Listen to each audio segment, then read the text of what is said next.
Hello again, Grapple fans. Good afternoon, and welcome to another freestyle wrestling session. And a splash. Trouble now, the kamikaze. Britain was once a place where villains wore silver capes, the good guys were faking it, and the most masculine man in the country was called Shirley.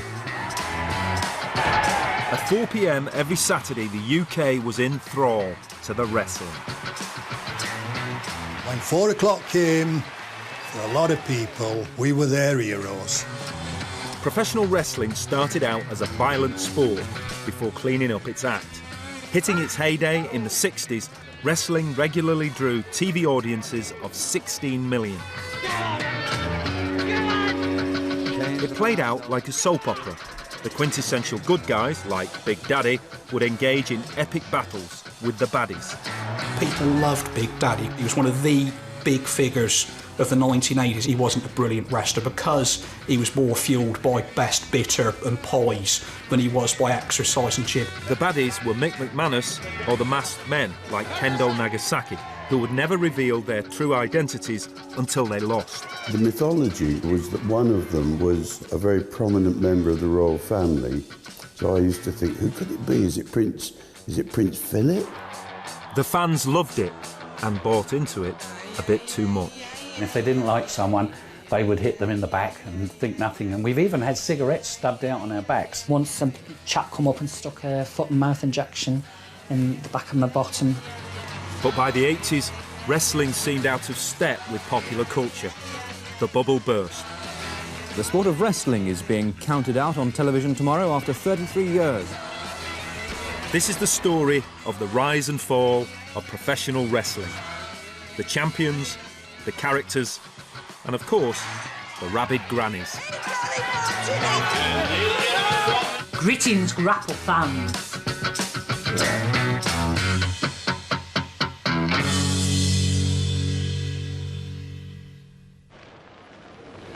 Good afternoon, everybody, and welcome to this real humdinger of a professional wrestling session here from the Wembley Town Hall in London.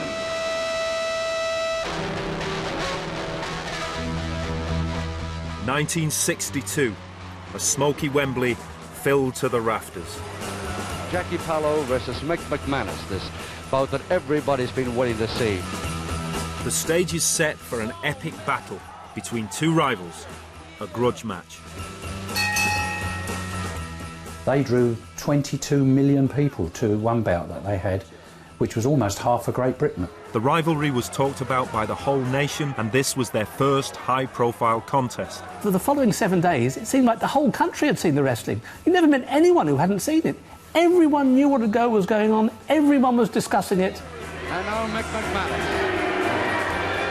In the right corner was Mick McManus, one of wrestling's most famous villains, instantly recognisable because of his Dracula-style black hairdo. Mick, superb. Mick were all action. There were no mincing. When the bell rang, Mick came out full of it, you know, like, and the crowd loved that. For this contest, as soon as he entered the rings, the fans absolutely hated him. He was the man that we loved to hate. Mick McManus.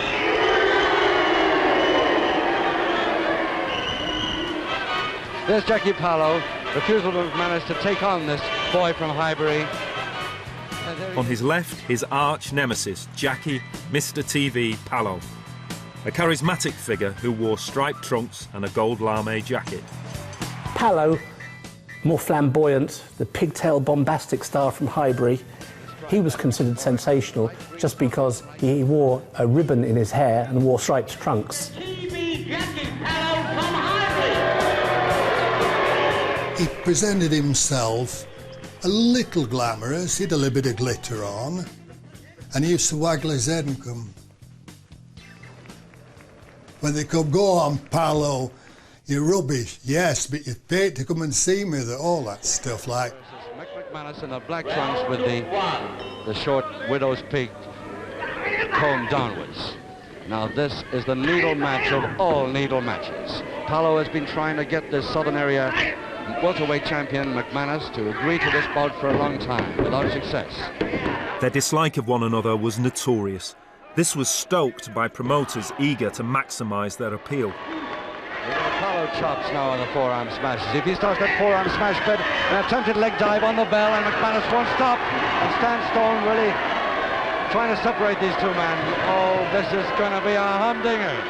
All in all, there were 6 high-profile grudge matches fought over the next 11 years.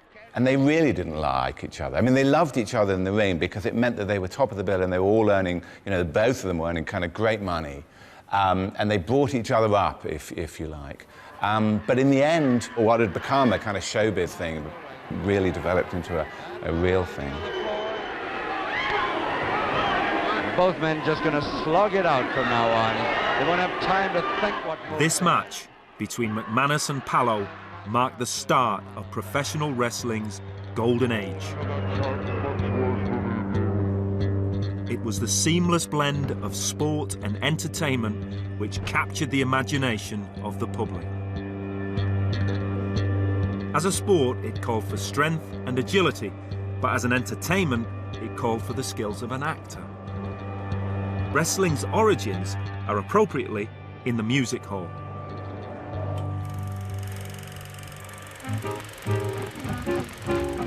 It was at the turn of the 20th century that wrestling was first added to the bottom of the music hall bill. By 1904, it was the most talked about sport in Britain. Wrestling been going a long time, it has. It goes right back to the music hall days when they used to roll a mat out on the stage. They'd have it in the paper that there's £5 or £20 for any young man that can pin his shoulders to the mat for 3. And there were always young, strong lads working in building trades. From this Barnum-style sideshow, it progressed to the ring. The first official world heavyweight was George Hackenschmidt, the Russian Lion. But there was little drama to his fight because Hackenschmidt was so good. The great George Hackenschmidt decided that since he could beat most of the opponents around legitimately in about 2 minutes, this wasn't a great spectacle. Hackenschmidt realised he needed help. Enter promoter C.B. Cochran, a music hall impresario who began to teach him the art of showmanship. The bouts started to last a lot longer with supporting bouts, and that's where modern professional wrestling was born. By the 1930s, the sport was everywhere, but it had mutated into an all-in form of wrestling.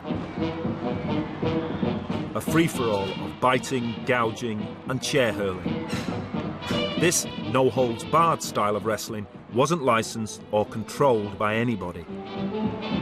It was a very macho man affair, you know, like it had been labelled the grunt and groan game. Probably meant good for that period, you know, they used to sweat in the holes and hang on, they did it. And the crowd responded according to the efforts. Weapons were part of the proceedings, and you could even be kicked in the testicles.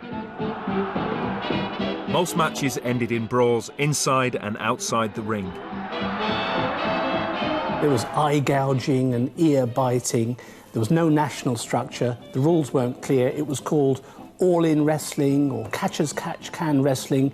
Nobody was really clear what was going on. It was a long series of very successful one-off bouts, but it didn't have any future. There was no great brain behind it. Due to this excessive violence, London County Council banned pro wrestling in the late 1930s, leaving the business in rough shape just before the outbreak of World War II.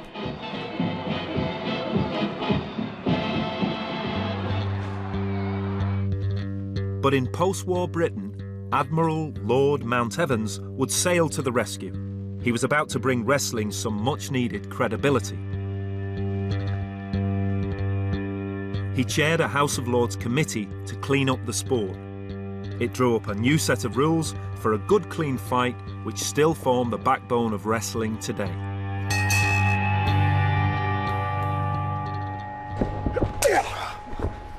This is the main start to a match. This would be the important lock-up where you can push the gentleman this way, you can push me this way, and it's just a way of getting the better of each other wrestler. In this new era, the referee had much more control over proceedings. And then once we get onto the ropes, the referee would then make you break the hold. These rules reinvented wrestling as a more gentlemanly sport. Go back to this hold again, the old start position. Everybody slam. Lord Mount Evans was apparently doing for wrestling what Queensberry had done for boxing. Again, we start up with a link up as before. Take over. I've got his arm locked then. That's my arm. I can take it where I want. And then the idea is to twist his arm until either he submits or some wrestlers are clever and they can get out of this move. But in reality, Lord Mount Evans was merely a figurehead. The real brains and the brawn behind the plan was an amateur wrestler called Norman Morell. Norman Morell were very skillful promoters. Norman had been a former British amateur wrestling champion and gone to the 1936 Olympics in Berlin. I don't know if he met Adolf Hitler, but he was there. Morell used the influence of Lord Mount Evans to rebrand wrestling, transporting it from the gutter back to the mainstream. It was very much in their interest to show that theirs was a new product and an improved product. Next, Morell joined forces with other regional promoters to form a cartel. They were about to build a wrestling empire under the name Joint Promotions. Their success we kind of see as the beginning of 25 golden years, 1952, 53, when wrestling, professional wrestling, absolutely peaked in this country.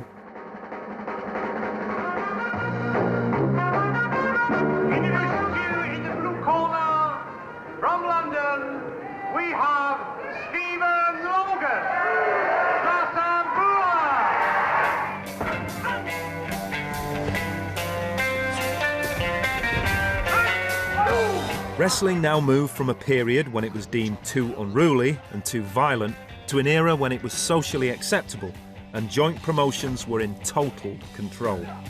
And once they had this control, they began to manufacture the outcome of matches. The main promoters realised that we can't just have a bout where one person wins and that was the end of it. You had to keep it going. You had to develop the narrative, both of the characters and also of you know, who they fought, who they won, and then someone would come back and they would beat them, and so that would carry on. Oh, a real flying tackle, but over the top and across, pressed by Wall. Surely it holds him, yes, there it is. Because of this behind-the-scenes manipulation, people have always suspected that wrestling is fake. This has always been a critic's question, that. I condense it down to this. Those people who like professional wrestling, no explanations needed. For those who don't like it, any explanation would not be acceptable. Amongst the old pros, you're still fairly quiet about it, you know. Why is that? I don't know, it's like a closed shop. So more memories. Someone who is happy to talk about it is professional comedian Will Hodgson. He was a wrestler for 2 years. If I learnt one thing from getting in the wrestling rings, wrestling is not fake. Wrestling, ladies and gentlemen, is fixed. There's a big difference, a gulf of difference. If I put you in the ring with Floyd Mayweather, mate, and said, don't worry about it, I'll fix the fight, lay down in the 12th round, you'd be rightly concerned about the preceding 11 rounds and the damage.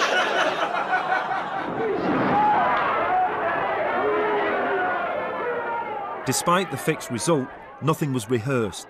Wrestlers were still very competitive, taking real knocks and real risks.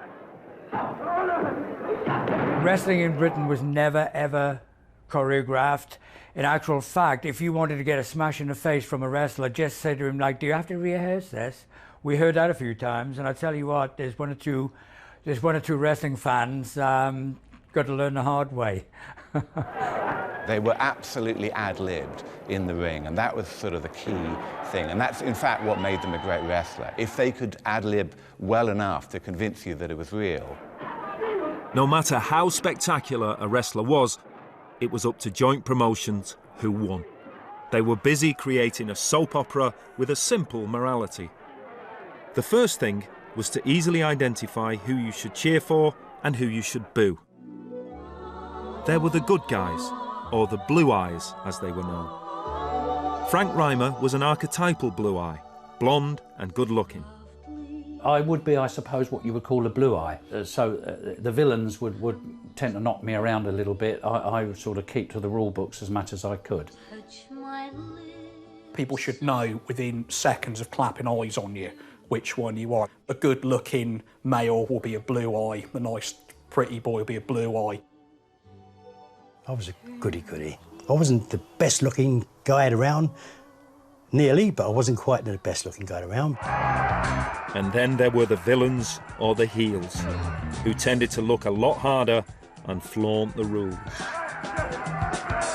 I said to an old wrestler one time, Steve Logan, and I saw him training in the gym, and he was coming out some beautiful holds.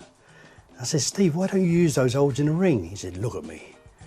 I'm bloody ugly. He said, doesn't matter what I do in the ring, they still boo me. The evil foreigner heel used to be a classic one, or the masked men are usually heels because you don't trust men with masks on. Even though masks look really cool, they're hiding something and they're up to some dastardly plot. The story in the ring would play out with the hero initially taking a pounding. They're slowly getting the very life and consciousness suffocated out of them. The referee will then lift the arm and it will come down like a rag doll. And on the old days, they used to have like an old woman from the St. John's ambulance would sometimes come on and try and revive the wrestler with smelling salts or brandy or what have you to try and get him out of it. But it looked like they'd been like they might be experiencing brain death. Is the St. John's anywhere to be found? St. John's.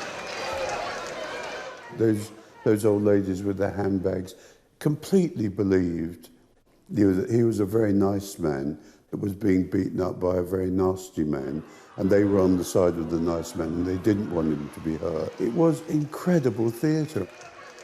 In the end, the hero would usually triumph with a last-minute victory. Any movie you go to, you wait for the villain to get his comeuppance at the end. I mean, that's what you do. The fans didn't care in the end that it was fixed. It was like seeing a good play. You know they're actors, but you suspend your disbelief. It's tough working class guys doing this sort of science fiction comic book pantomime. And if you're like me, someone who's not good at sport, it's a sport that appeals to you because it is a sport, but it's not really a sport. But what did it take to become a champion? In a drama scripted by Joint Promotions, how did you get to the top?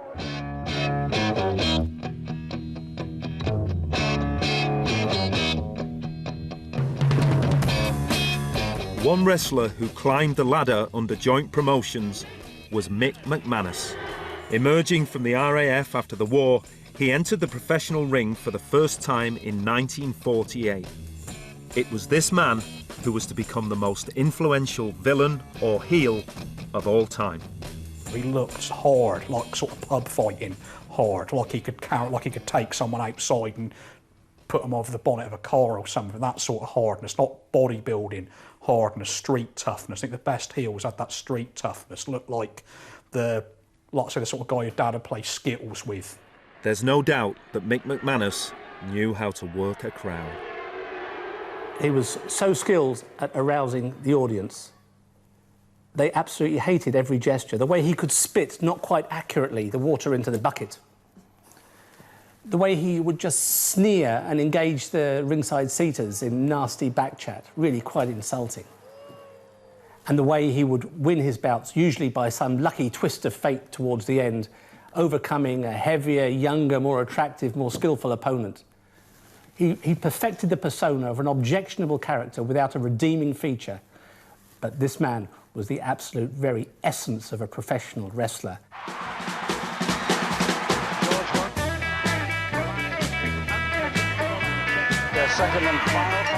Mick was carving his own niche as the man we love to hate. He also acquired his own catchphrase. In the 60s, it seemed that this was all you needed to propel you to stardom. I'm free. Seems like a nice boy. I didn't get where I am today without having a little champagne, not too much, just enough. Oh, you are awful. But I like you. Nice to see you. To see you! He had these enormous cauliflower ears, and of course they hurt when you do get them hit. So he was forever saying, don't touch the ears, leave the ears, and it became like a catchphrase for him. The one thing that drives McManus more crazy than anything else, treatment to the head, especially the ears. He put his hands over the ears and warned the wrestler not to touch his ears. There was probably nothing at all wrong with his ears, but it created huge reaction amongst the fans because all we wanted to do was see a wrestler get hold of those ears. The promoters capitalised on Mick's box office appeal by setting up the infamous grudge matches with Jackie, Mr. TV Pallo, a wrestler Mick was known to dislike. TV Jackie Pallo! These bouts were a massive draw. The hatred was genuine, and those who witnessed McManus and Pallo fight live believe it wasn't fixed. Rest after that massive colossal bout versus Mick McManus in the black trunks with the short. Every so often there's a fight called a shoot, where they still have to work within the rules, but it's a real fight. Pop artist Peter Blake was among the 8,000 capacity audience for their 1967 match. They came in, they kind of shook hands, I suppose. The fight started, and Mick McManus butted Jackie Pallo. You gave him a headbutt. And then they came together and he nutted him again. And he probably did it 30 times with no holds going on, just grabbing each other. And then Jackie Pallo realised that his head was totally split open, with blood pouring anywhere, and the fight couldn't go on. I mean, so it was absolutely genuine street fight. It's telegraphed that so obviously, Pallo. Whether these fights were real or fixed is still hotly debated today. But the public loved them, and audiences flocked to their local halls to see the wrestling. I'm in the Victoria Hall at Halifax in Yorkshire. It's owned by the council and it's used for all kinds of entertainments, but they don't all bring a full house like tonight's. This crowd has come to see what's always a big attraction, all-in wrestling. For the mainly working-class audience, wrestling was accessible and cheap entertainment in their backyard. I always think of the wrestling, I think Big Daddy, McManus and rabid old Grannies. The unique thing about wrestling is that it pulled in a large female audience. Genteel grannies who would suddenly start baying for blood. Oh, I love it. We used to have quite an interaction with the old ladies, the granny brigade. They would bring their umbrellas and their high heel shoes, and if they didn't like someone, they would hit them in the back and think nothing. And we've even had cigarettes stubbed out on our backs. Klondike Kate was one of the few female wrestlers who played the villain. No one knew how to wind an audience up like her, and she regularly felt the full force of an angry crowd.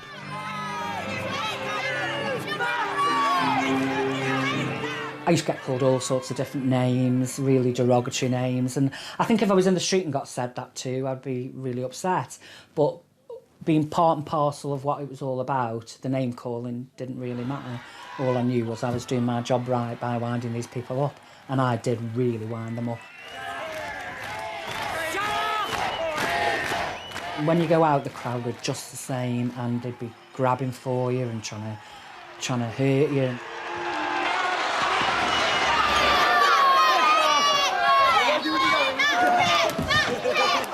No, she wants shooting. She definitely wants shooting.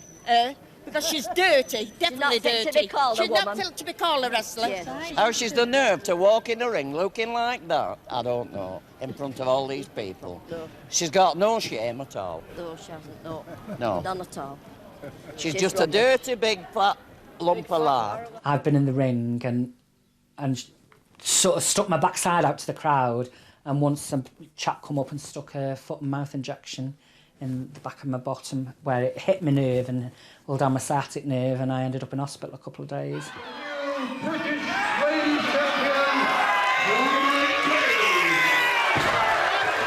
So much of the success of wrestling was based on the interaction between the wrestlers and the crowd. And in the local halls around the country, joint promotions were making good money, but they were cultivating a deal behind the scenes that would take wrestling into the living rooms of the entire nation. When ITV launched World of Sport in 1965, wrestling became a weekly primetime fixture. Welcome, Grapple fans. Up again and down on the rope. Television is a thing that you've got to have in any form of, call us sport or entertainment, I don't care, call us entertainers, but you've got to have a shop window. Now this afternoon we're really going to see two at least of the most tremendous spots we've probably ever seen on television. A regular spot on World of Sport legitimised wrestling as a sport, as it sat alongside football and horse racing, but it also injected the razzmatazz.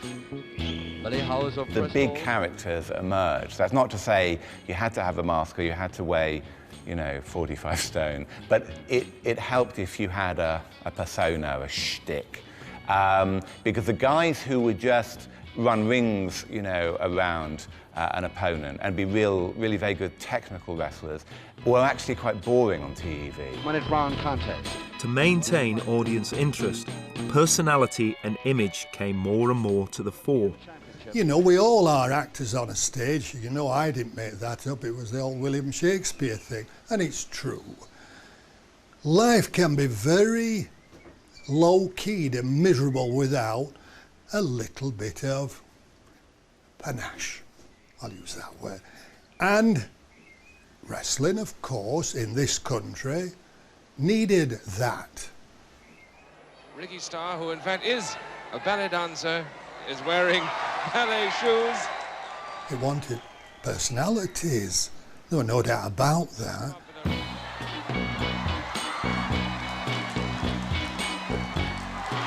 The fact that it was now being put into people's homes and became a big family entertainment added the entertainment side to it. And then the wrestlers themselves needed to do more in order to keep that attention.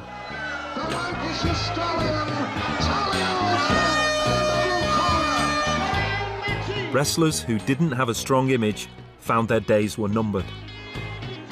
A lot of the really good guys just got left behind by TV because they didn't have their particular act. A good gimmick could take a wrestler from the middle of the pack to the top of the bill, but it wasn't always the wrestler's choice what that gimmick was.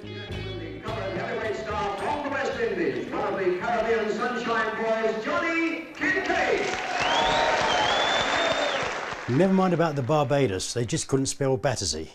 I was born and brought up in Battersea, and when I first went to joint promotions, I said, would it be okay if I'm billed as a coloured cockney?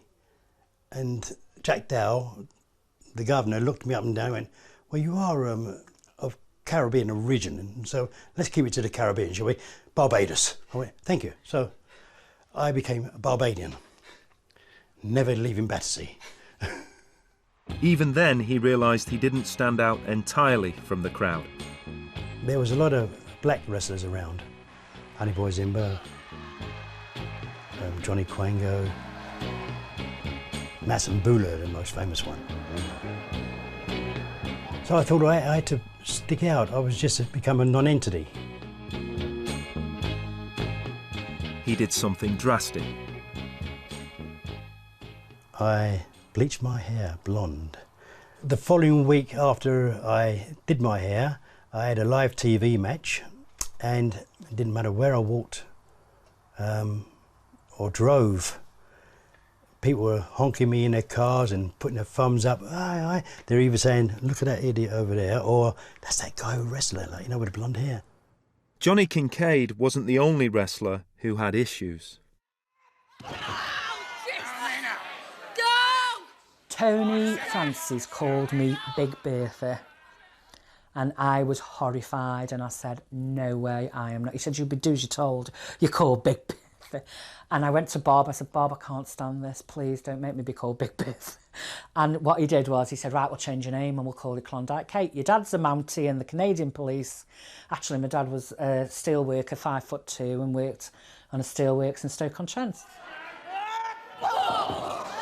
As I understand, Klondike Kate is actually the owner of a brothel in the Klondike from the Gold Rush.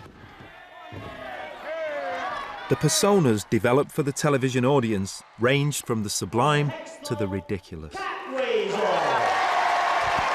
It needed that sparkling in, because people wanted to be able, when they sat in home, they wanted something where they said, hey mother, have you seen him coming out?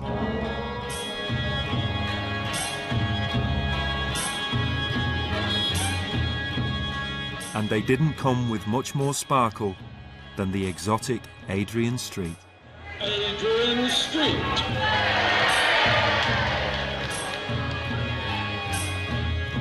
Shiny, shiny, shiny boots of leather. The thing about Adrian Street was, you know, his dad worked down the mine, and that was the last thing he was ever going to do. And they were, you know, the classic story is true. You could either become a pop star or you could become a sports star. And he saw wrestling as his way out of Wales and, you know, the pit life. I sort of suffered a lot of ridicule from my father and from the other coal miners. Little guys like you can't be a professional wrestler. They'd rip you in half. I was determined that I was going to make it. I remember standing on the bottom of the pit for the last time, and I'd already got myself a job in London. I was leaving. I was never going to come back. I was going to be a professional wrestler or die trying. In his teenage years, Adrian began bodybuilding. He stepped into the ring for the first time in 1957 as Kid Tarzan, but soon realised that he needed a better gimmick. I knew by that time I was a great wrestler, but I thought to myself, a great wrestler done up in a pretty package would be better and would stand out a lot more than the more conservative style and the more conservative appearance that professional wrestlers had. Imagine I had a 27-inch waist, a 48-inch chest at the same time. I had a great suntan. I knew I looked fantastic. Now, I'd already been told by the wrestlers, you're not going in the ring looking like that. You look bloody ridiculous, you know. Naturally, I put it down to jealousy. Adrian thought he was going out dressed as a hot boy for the ladies, but it didn't quite work out that way.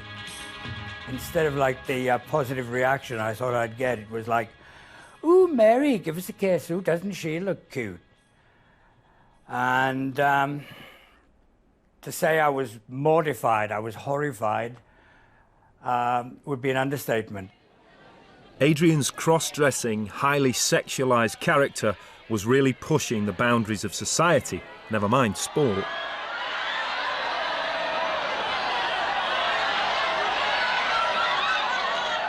But Adrian took the view that no publicity was bad publicity and began to milk it. Because he was big and tattooed, people couldn't work him out. They're like, is he straight, is he gay?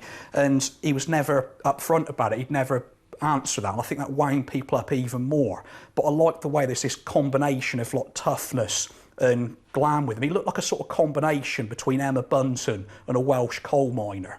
Secretary, round 3. Round 3, and Adrian Street. There he is on the left.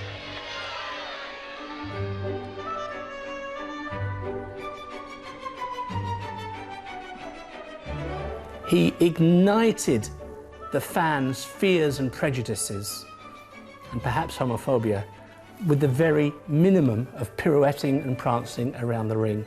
He was a great wrestler, a great athlete, and fans really couldn't understand why a man like this was parading around the ring in the way which he did. But at the end of 6 rounds, it may not be. This is a catch-weight contest. He's giving away a lot of weight. Every time I appeared on TV, I'd wear a different gown. Every time I wrestled, I'd push the envelope just a little further, and a little further. And the submission. Adrian's image worked wonders at the box office, and lo and behold, he had success in the ring. I won the middleweight European title, and the newspapers got a hold of it. They wanted to take a photograph of me wearing the championship belt, and I said, like, where would you like to have this taken? And I said, at the coal mine where I worked when I was 15, when the miners are coming up the pit, the same miners, including my father, that predicted that I would never ever make a professional wrestler. His dad is looking totally perplexed by, you know, what his son has become. And there's a great cage of miners behind him, one of whom has his mouth open and his eyes wide, and he really can't believe what he's seeing. And there's a real kind of F.U. kind of moment where Adrian, who never liked his dad, said, okay, I've made it, you know, I've got out of here. I'm here down the shaft for 2 minutes, and that's it.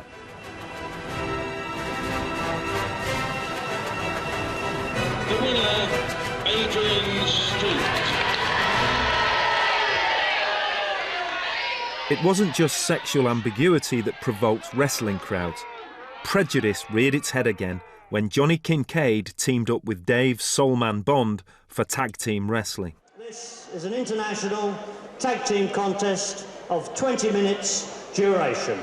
Fighting in pairs was an innovation Joint Promotions had introduced to the UK, where wrestling stars were put together and given their own team name. Who together wrestle as the Caribbean Sunshine Boys. Caribbean Sunshine Boys. At that time, neither of us had seen the Caribbean. Flaunting the rules and defying the referee was standard practice for a wrestling villain. But this was the 70s, when potentially racist reactions were more likely. We didn't try that hard. We was only doing exactly what the other so-called villains were doing, but it took off. Oh, no. 5 minutes gone. The fact that Johnny Kincaid was mixed race and Dave Bond was black, and playing villains to perfection, would prove a red rag for some. Breaks them. And Kincaid having a ball the other side while the next ward's back his turn. Oh, there was a lot of heat, believe you me, yeah. Okay, we had a few fights out the ring because we had 25 National Front one time in the hall. And the referee's had enough. The referee has disqualified the Caribbean Sunshine Boys. So that's it, an exciting finish, and somebody trying to throw water about, and he's going to be in trouble if Kincaid catches him. He's going to have his neck broken. In the interests of safety, after just one televised fight, the Caribbean Sunshine Boys were split up by Joint Promotions. I don't know if it was racial, but we was getting too big. And they have to control you. The promotions have to control you. If your face fits, fine. If it doesn't, then it doesn't matter what you do, you don't get very far. Whatever the reasons, Joint Promotions knew TV was a cash cow and didn't want anything to jeopardise their precious TV contract. The television contract was the prized possession, very carefully won over a number of years by Joint Promotions, and not to be sacrificed at all, thanks to rigorous promotion and high discipline. Someone who was initially considered too much of a maverick for TV was the most notorious masked wrestler of them all. Samurai Warrior, Kendo Nagasaki! There are wrestlers who adopt a persona, and there are wrestlers who live it. Kendo Nagasaki is a self-styled enigma. This man appeared from nowhere in November 1964 with this incredible costume, kendo outfit, and, to back all of this up, outstanding wrestling skills and strength. Oh, yes, suplex, beauty. And over the top, beautiful backdrop. A highlight amongst which, for fans, is his very, very dangerous kamikaze roll, in which he turned a somersault with a wrestler on top of his head and landed head down on that wrestler's stomach in the centre of the ring. Worth the entrance fee alone just to witness that. And Kincaid in trouble now, the kamikaze crash, there it is. The kamikaze crash with his head bleeding. Kendo was wrestling in halls all over the UK, but joint promotions kept him off our TV screens for the next 7 years. From his 1964 debut through to 1971, Kendo Nagasaki didn't appear on television wrestling.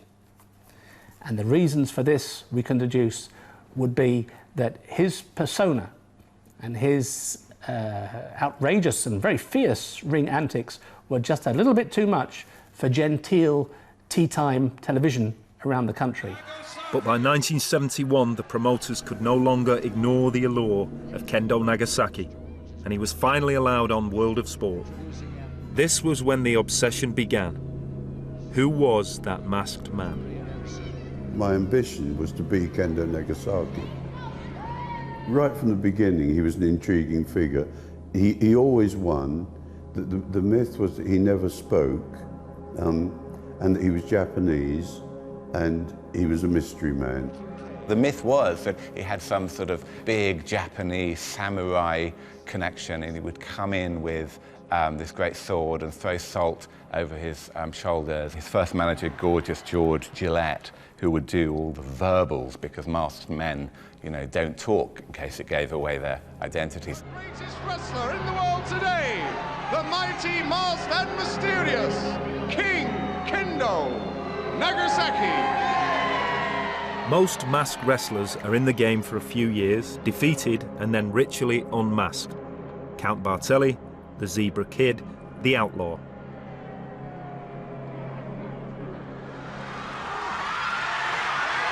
And the mask is on his way. It's up to his top lip already.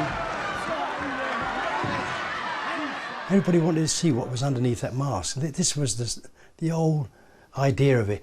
He wore a mask to hide his identity because he was a businessman, right? And if people saw his face, right, they'd rather talk about the wrestling than the business. So that was the idea of wearing a mask. But he was good enough to keep it on. You know, he was a good wrestler. After resisting the efforts of others to unmask him, he voluntarily revealed himself to the public in 1977.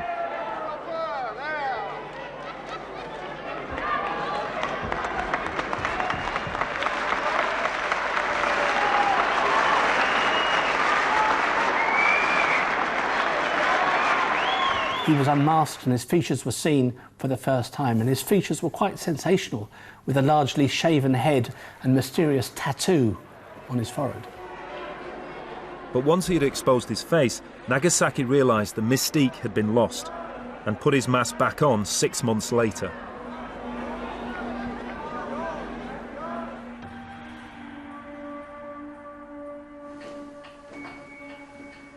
Today, Kendo Nagasaki still refuses to remove his mask or speak on camera. His answers are spoken through his spiritual advocate. The man behind the mask was guided by the spiritual being Kendo Nagasaki to become a professional wrestler and to wear a mask. Kendo Nagasaki himself has had lives on the earthly plane as a samurai warrior.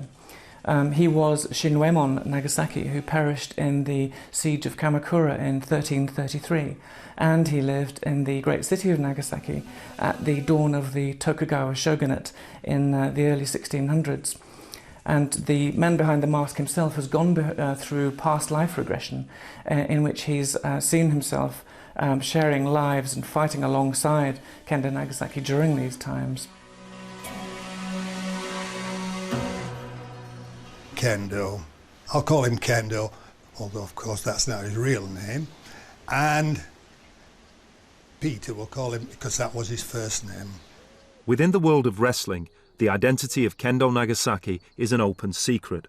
But on the outside, the name Peter Thornley is the extent of what we know. Well, almost. He had like half a finger on one hand, and there was all this mystique about how that came about. It had been cut off in some Japanese ritual, And in the end, of course, we find out that he lost it in some sort of industrial accident in a factory near his house in Wolverhampton. Kendo Nagasaki's actions were front-page news.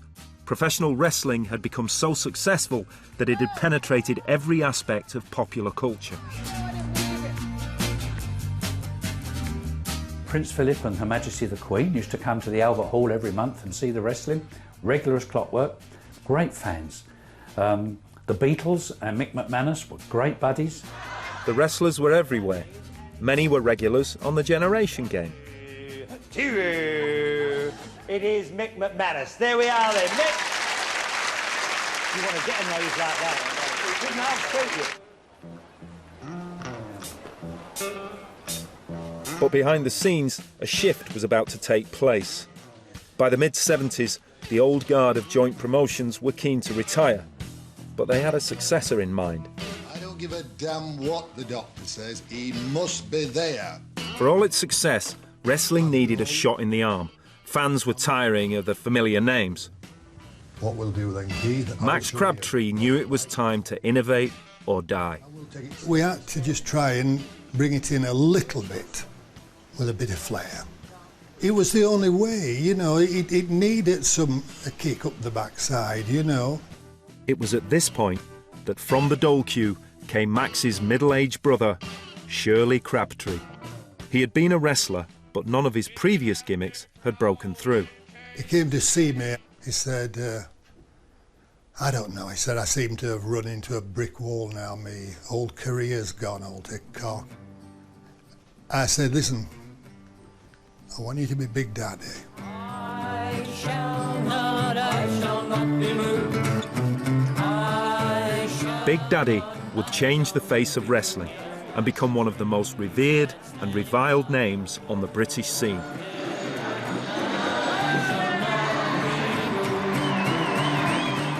Weighing in at 23 stone with a massive 64-inch chest, he was the first of the super heavyweights. Big Daddy was an immediate hit with the audience, revitalising the flagging sport. So, the flyer, but Big Daddy's body was there, just like a brick wall, and he bounces off. There, larger than life, would be Big Daddy stood there, making his way to the ring, and occasionally there's one or two little children, and Shirley were always quick to pick up the thing. He'd hold their hand and he'd march down to the ring with them, he would, and he'd become a people's champion. People loved Big Daddy. You can't overstate enough how popular Big Daddy was. He was one of the big figures of the 1980s. He was everywhere. He was on kids' telly. He was in Buster Comic. He'd bought Buster Comic, and Big Daddy had a cartoon strip in there. He had an annual, same as Spider-Man and Superman and Dennis the Menace had their annuals. Big Daddy had an annual as well. He wasn't so much a bloke. He was a real-life superhero in that a living cartoon character. And no matter what the reality is of what Shirley Crabtree was as a bloke or what he thought of kids, kids loved him. Big Daddy was so big that today, if you ask anyone about wrestling, his is the first name likely to be mentioned. A fringe play has even been written about this hugely popular but very unathletic sportsman. You've probably noticed by now, I'm not exactly, what's the word, fit. Well, I wouldn't put it like that exactly, but I'm a big man, 23 stone, and how can I put this, past the first blush of youth. Therefore, there's a few of the traditional wrestling moves it's probably best I avoid, like all of them. So, I had to limit myself to the range of moves I could do. First up, we have the forearm smash. Then, the so-called belly bot. And my signature move, the belly splash. Oh, for God's sake, no! Submit! Perhaps not here. And, well, that was about it, really. Wild Angus back in against Big Daddy. But fame didn't just arrive. Big Daddy's brother Max had to work at it. He decided to recreate the drama of the McManus-Pallo feud with Big Daddy and another super heavyweight, giant Haystacks, who weighed in at an incredible 40 stone. You and me! You and me! Yes! Fight to the finish! Him and me! Come on, Haystacks! Let's see what you can do! Yeah! Emma, what's the matter with you? There's a magic of certain people.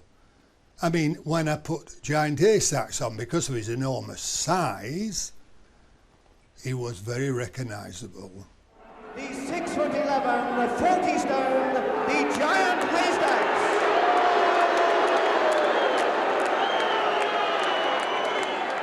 In the build-up to their big grudge match at Wembley, Giant Haystacks, with his Irish background, was portrayed as the Celtic wildman villain versus Big Daddy, who with his very British image was clearly meant to be the good guy.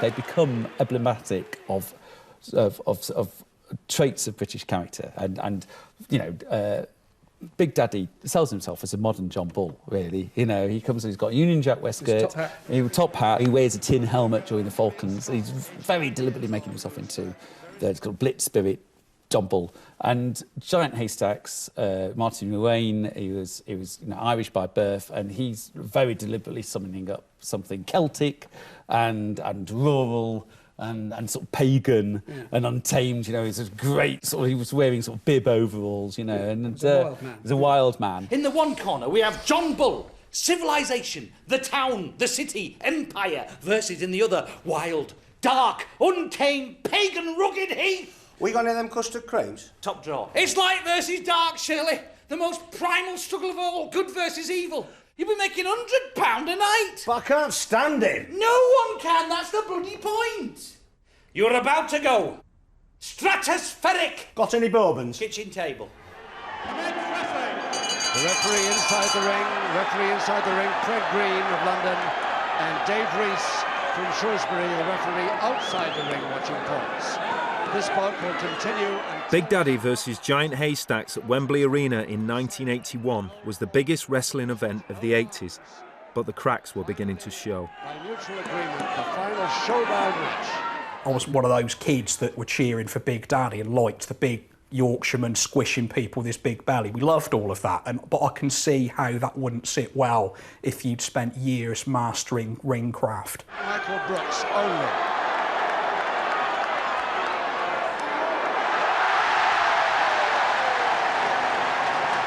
It became too much of a kind of circus act and not enough sport. And I think you could say that the balance there was wrong.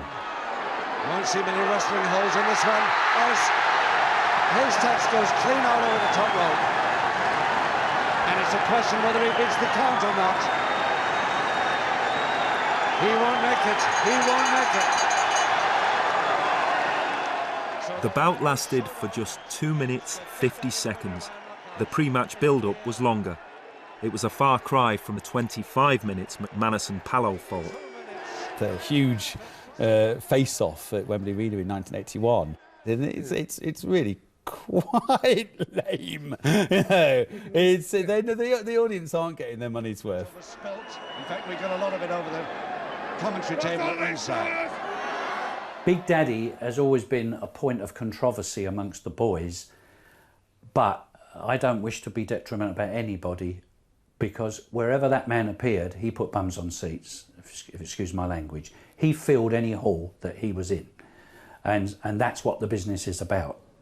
No one's ever claimed it's the most sophisticated form of entertainment. Of course, much of it Despite Big Daddy's popularity, wrestling suffered a steady decline throughout the 1980s. The sport had tipped over into pure spectacle, and the fans knew it.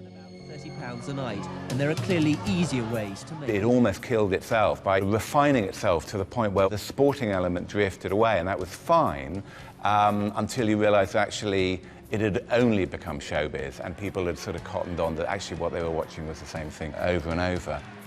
Eventually, it becomes irrelevant because they just get canned. It's a tragedy in leotards. The final nail in wrestling's coffin came in 1988. Greg Dyke, the director of programmes at LWT, pulled wrestling off the air.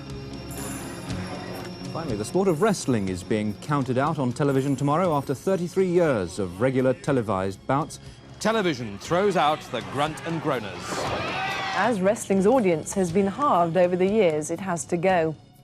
I think it was cancelled prematurely. I think it was done a massive disservice by being cancelled. I think it was cancelled when it was still popular. I think that Greg Dyke cancelled it because it was one of these for your own good things, that it's not good for people, that it's lowbrow entertainment and people should be watching something else.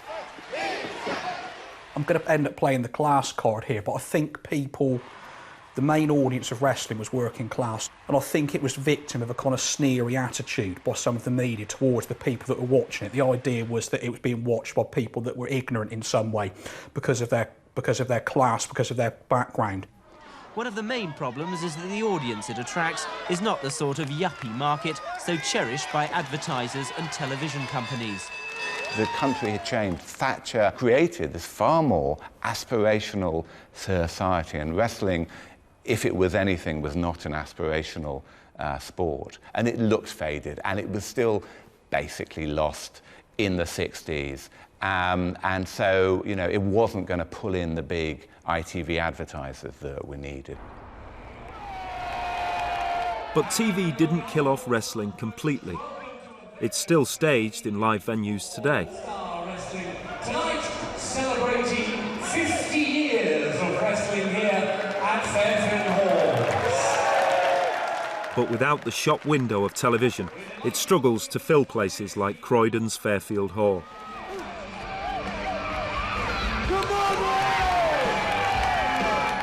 The Granny Brigade still love it. The wrestlers work hard. But the world of wrestling is a shadow of its former self.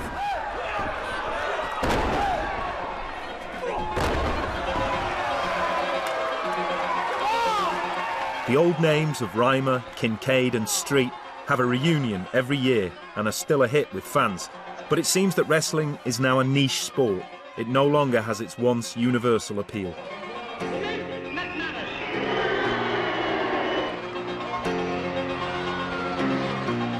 Yet wrestling's heyday will live on long in the popular memory. The great characters, the great feuds, and the wrestlers who put their bodies on the line for our entertainment. Those men gave their bodies night after night, smashing and banging around a ring for 40 years of their lives. Their hips and their knees have been replaced, but it was worth it to them because in that heyday, they were superstars. So let's give the wrestlers themselves the final word. I've been a wrestler for many a year. The game's been good to me. It's not as easy as people think. Take a look at me and see. My arms are broken, some teeth are gone. I find it hard to chew, but this is what most wrestlers get, trying to entertain people like you. They say it's bent and you say it's fixed and other names you call, but it ain't no joke on the old bloke who just lost the last fall. So to you people who have your doubts, this game's a rough employment. Bones have been broken, and men have died. For you, it's your every enjoyment.